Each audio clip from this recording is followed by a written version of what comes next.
Ancaman terpampang di depan mata terutama untuk pasar global yang kaitannya dengan risk aset seperti pasar saham yang kelihatannya masih berpotensi ditekan turun. Bagaimana dengan nasib emas dan juga currency lain? Ini dia ulasannya. Oke, kita lihat terlebih dulu faktor penggerak market sampai saat ini. Saya recap dari apa yang sempat terjadi di awal bulan April, yaitu dengan data non-farm payroll yang relatif lebih kuat, kemudian dilanjutkan dengan data CPI. Di minggu kedua, kita mendapatkan data inflasi yang juga relatif lebih tinggi daripada ekspektasi. Dan terakhir, kemarin di hari Senin kita mendapatkan data retail sales yang juga menunjukkan data terkuat sejak Januari 2022. Wah, ini tentunya bahaya untuk ekspektasi terkait dengan pemangkasan suku bunga bulan Juni yang ternyata akhirnya bergeser. Ya, sampai saat ini ekspektasinya bergeser ke pertemuan bulan Juli dengan angka sekitar 40%-an.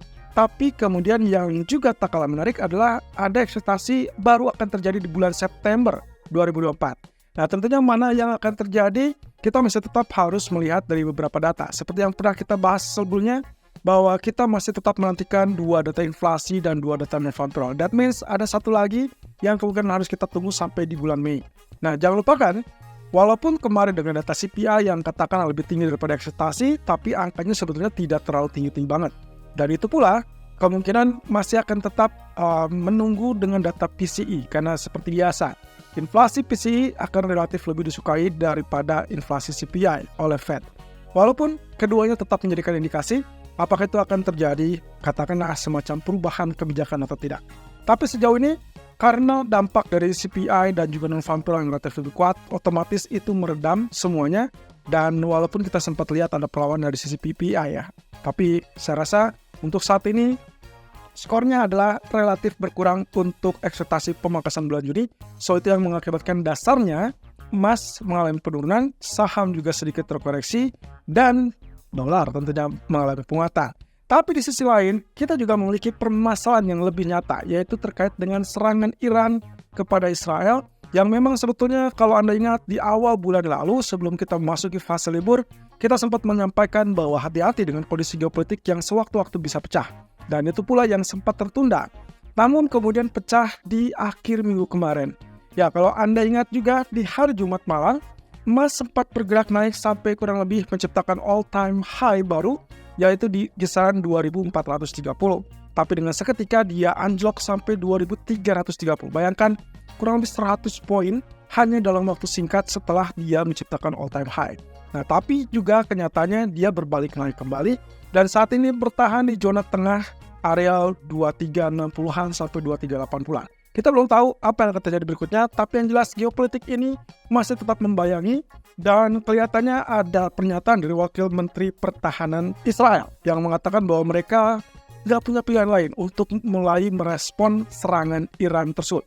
Sementara di sisi lain, Iran sebetulnya beralasan mereka melakukan penyerangan tersebut dikarenakan aksi serangan ataupun pengoboman dari konsulat mereka di Damaskus yang dicurigai dilakukan oleh Israel.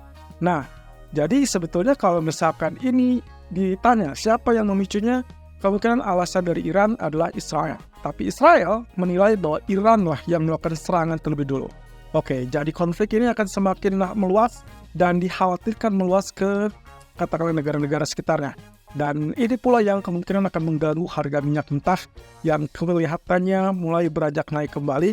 Dan kalau ini naik, berarti itu akan mengganggu inflasi sehingga program dari para bank sentral untuk mulai memangkas suku bunga kelihatannya akan sedikit terkendala.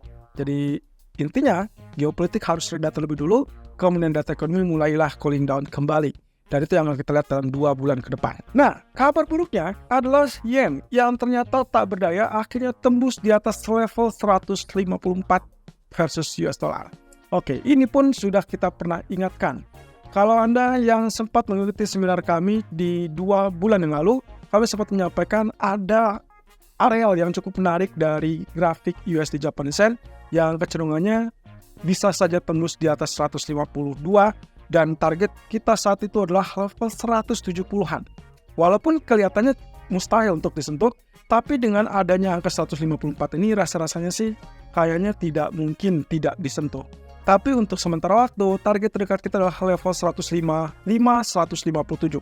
Nah, hal yang memungkinkan untuk hal tersebut terjadi adalah pertama terkait dengan data Amerika yang tetap kuat, Yang kedua adalah terkait dengan BOJ yang kenyataannya belum keluar secara resmi, belum keluar secara total dari kebijakan ultra longgar ya. Jadi dua hal itu aja sudah membuat kemungkinan USD Japanese Yen sulit untuk turun kembali di bawah level 145.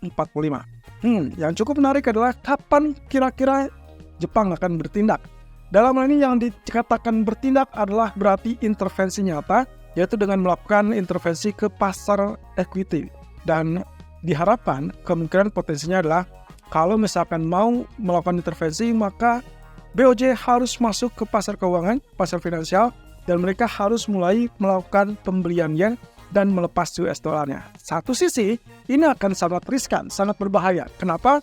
Karena mereka menghindari penilaian buruk dari Amerika yang pada kenyataannya selalu mencap beberapa negara sebagai negara-negara manipulator mata uang. Dan kelihatannya Jepang agak menghindari kemungkinan potensi tersebut. Sehingga kemungkinan yang baru akan terjadi adalah mereka mau tidak mau menunggu sampai G20 meeting alias pertemuan G20 antar bank sentral atau gubernur bank sentral dengan para menteri keuangan, dan itu baru akan digagas di tanggal 17-18 April.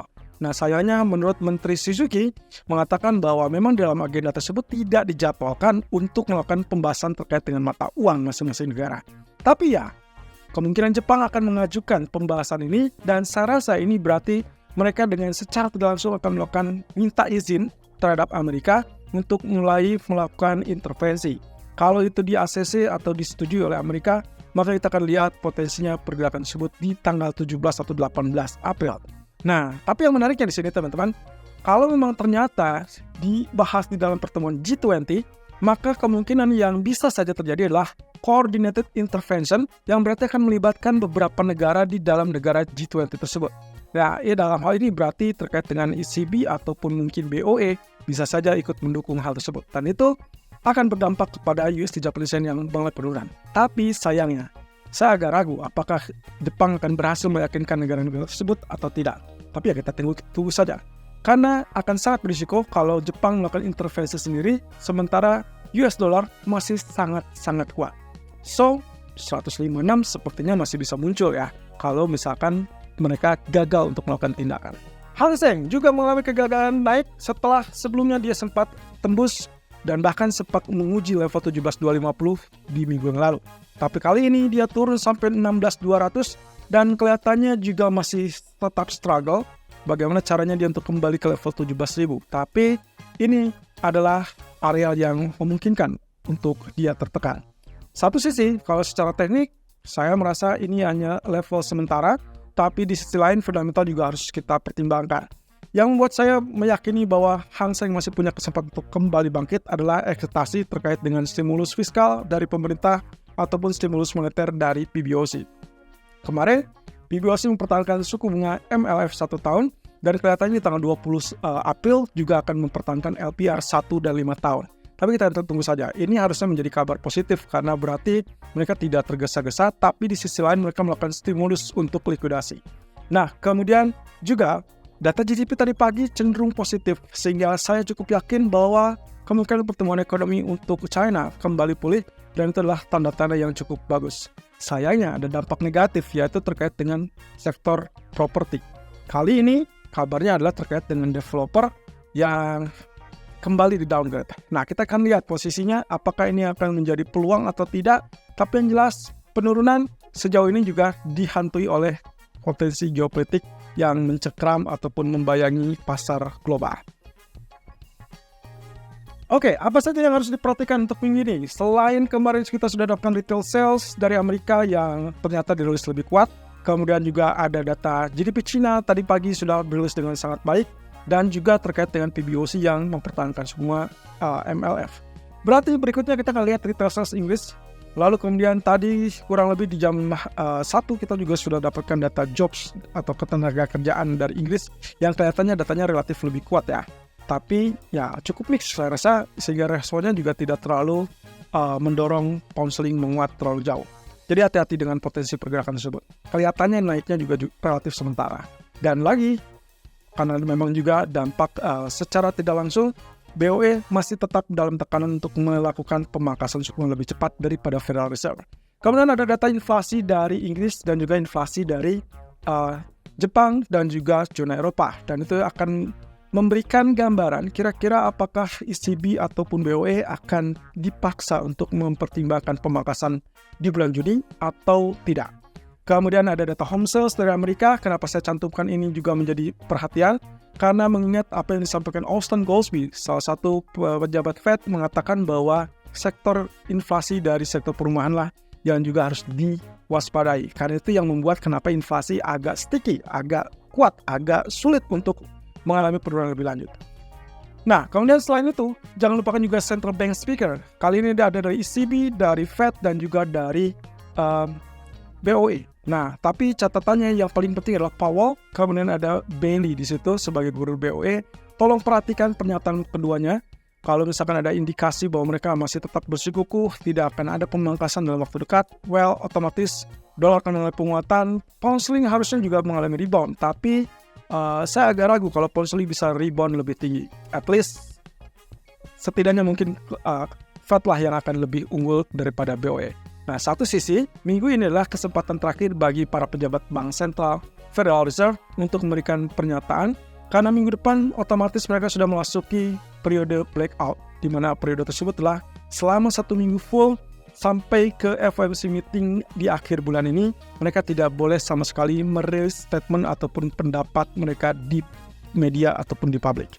Nah, kemudian geopolitik tentunya masih tetap akan menghantui, terutama tolong perhatikan 36 jam ke depan, karena yang kita khawatirkan adalah Israel mulai melakukan serangan balasan, dan akhirnya seperti yang dikomitmenkan oleh Iran, bahwa mereka bisa langsung bereaksi tanpa harus menunggu 12 hari seperti yang waktu kemarin.